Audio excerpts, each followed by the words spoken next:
Assalamualaikum warahmatullahi wabarakatuh. Shalom, salam olahraga.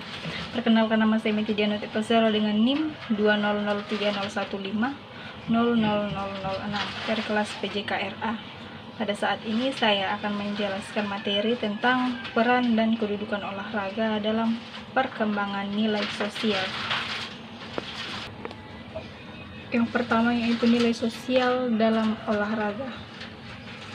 Ada beberapa pokok persoalan yang berkaitan dengan olahraga dan perkembangan nilai-nilai sosial beserta isu dan perdebatannya. Yang pertama yaitu mengapa sosiologi olahraga. Konflik mengenai isu akan perkembangan sosiologi olahraga di masa mendatang menjadi fakta bahwa tidak setiap orang memberi dukungan akan kehadiran ilmu sosiologi olahraga.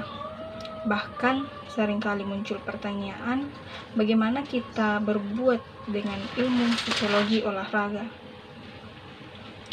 Tujuan utama dari pokok pembahasan mengenai apa dan mengapa dalam kajian ilmu sosiologi adalah berangkat dari definisi olahraga. Olahraga telah didefinisikan sebagai aktivitas yang melibatkan unsur-unsur sebagai berikut. Yang pertama, keterampilan fisik. Yang kedua,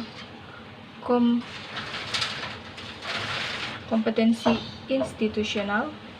Yang ketiga, kombinasi antara motivasi insintrik dan eksintrik pada setiap pelaku olahraga. Kemudian yang kedua, apa dan bagaimana olahraga dalam perspektif teori sosial.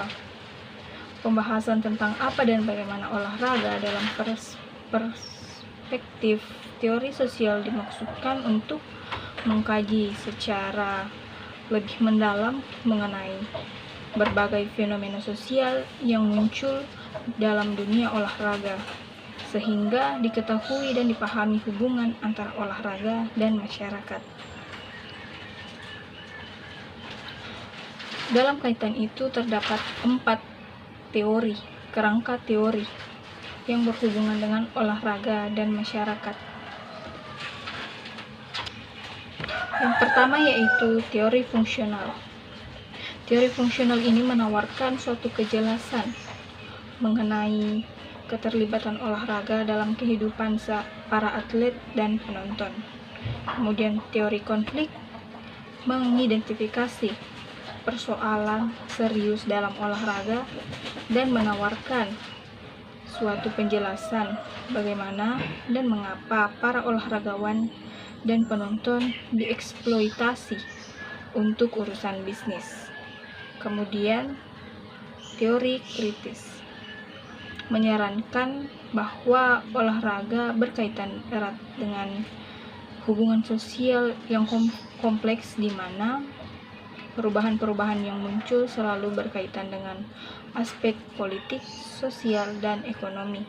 Kemudian yang terakhir, teori interaksi simbolik menyarankan bahwa olahraga memerlukan suatu pemahaman akan makna, identitas, dan interaksi yang dipadukan dengan keterlibatannya dalam olahraga.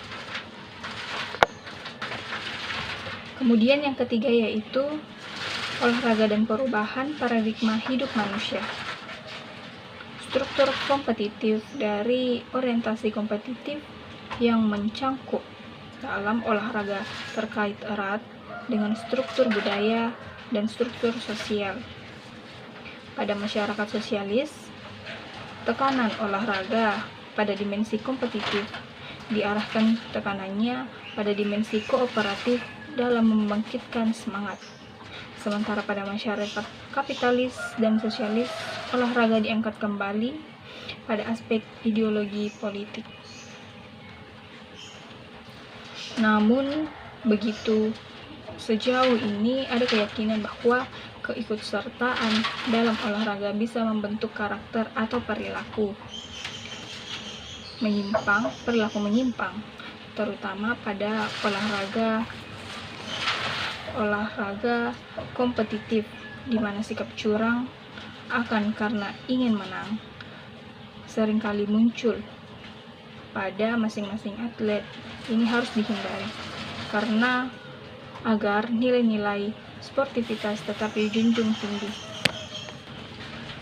Kemudian yang keempat yaitu desain program olahraga untuk anak-anak. Menurut beberapa literatur, keikutsertaan anak-anak dalam program olahraga menjadi model dalam membentuk karakter anak ke arah yang lebih baik. Namun konsekuensinya yaitu muncul sikap yang positif dan negatif pada anak. Ini disebabkan karena lingkungan anak untuk berolahraga yang berbeda, sehingga pengalaman yang didapat pun berbeda juga. Desain program yang disusun yang penting adalah bahwa organisasi program olahraga bagi anak-anak yang membuka hasrat untuk mau berupaya.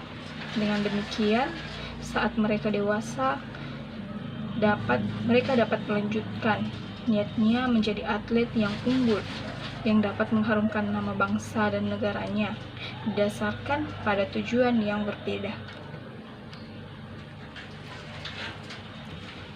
Yang kelima yaitu agresi dalam masyarakat, kontroversi peran olahraga.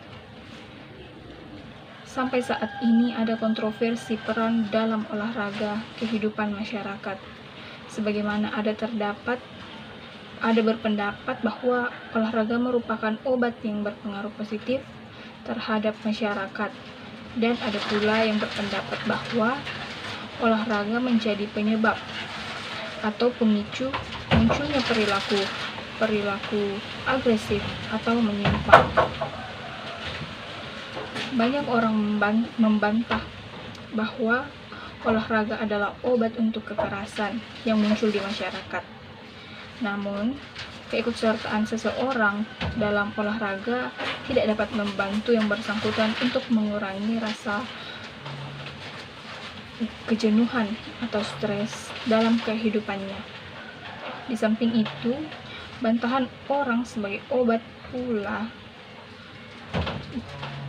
banyak pula orang berpendapat bahwa olahraga adalah penyebab munculnya tindakan kekerasan. Yang keenam yaitu hubungan antara golongan dan mobilitas sosial. Keikutsertaan dalam olahraga di masyarakat merefleksikan dinamika dari hubungan antara kelompok. Hubungan antar kelompok juga dapat berarti dalam mensponsori atau mempromosikan olahraga pada tingkat sekolah menengah, anggaran, dan dalam penyelenggaraan olahraga di sekolah, atau bisa diatasi melalui pencarian sponsor. Kemudian yang ketujuh, nilai sosial dalam olahraga komersial. Olahraga komersial adalah jenis olahraga yang pelaksanaannya diarahkan pada orientasi ekonomi. Sejauh ini, olahraga komersial telah mengglobal dan akan terus berkembang seiring dengan pertumbuhan ekonomi masyarakat dunia. Perkembangannya dipadukan dengan urbanisasi, industri, peningkatan transportasi, dan teknologi komunikasi. Kemudian yang kedelapan yaitu dinamika hubungan olahraga dengan media. Pengaruh media olahraga dalam kehidupan kita bergantung pada seberapa banyak informasi tentang olahraga yang kita dapat melalui media tersebut, dan berapa banyak kita mendapat melalui pengalaman langsung dengan olahraga mempengaruhi bagaimana kita menginterpretasikan dan menggunakan apa yang kita baca, dengar, dan lihat di media.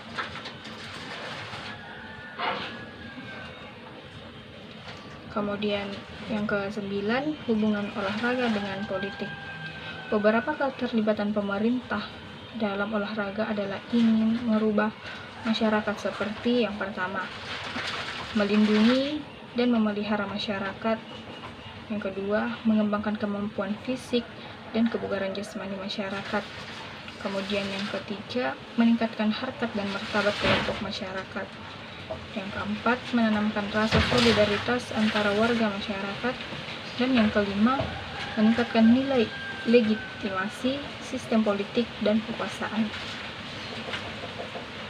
Kemudian yang ke-10, kedudukan olahraga di pondok pesantren. Program olahraga di pondok pesantren dapat dimanfaatkan untuk menjembatani kesenjangan antara antara pondok pesantren dan masyarakat.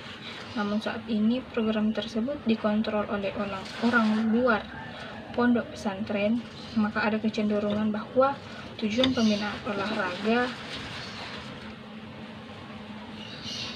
untuk perbaikan. Kemudian pembahasan yang kedua yaitu kontroversi gender dalam olahraga. Kontroversi tentang gender atau jenis kelamin sering muncul dalam olahraga. Berabad-abad kaum wanita telah dibedakan secara sistematis dan dari keikutsertaannya dalam olahraga. Namun tidak dapat dipungkiri bahwa jumlah wanita semakin meningkat akan keterlibatannya dalam kegiatan olahraga pada saat ini. Jadi laki-laki dan wanita tidak perlu membedakan diri untuk beraktivitas olahraga. Bagi keduanya, olahraga telah memberikan kontribusi yang sangat berarti dalam kehidupan baik sebagai atlet profesional maupun sebagai pelaku olahraga kesehatan dan rekreasi. Sekian penjelasan saya mengenai peran dan kedudukan olahraga dalam perkembangan nilai sosial. Kurang dan lebihnya mohon dimaafkan. Assalamualaikum warahmatullahi wabarakatuh. Shalom dan salam olahraga.